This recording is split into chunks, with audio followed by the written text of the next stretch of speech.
রাত্রিবেলায় রুটি নিয়ে বসছি, যথারীতি আমার পিছনে বসে আছে। একটু হেল্প করুন প্লিজ, কি ভাষায় ও কথাটা বলে কি বোঝাতে চাইছে আমাকে একটু বলবেন। না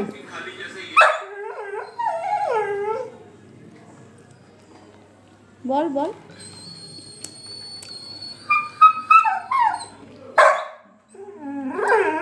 আমি কোনো আইডিয়া পাচ্ছি না কি বলতে চাইছি।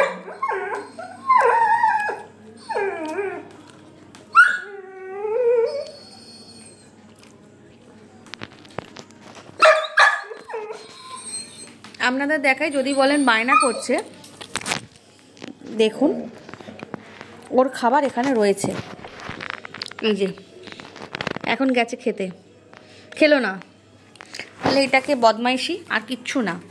এবার এখানে এসে বসছে, জাপানি ভাষায় কি উর্দু ভাষায় বলছে আমি বুঝতে পারছি না কি কথা বলছে।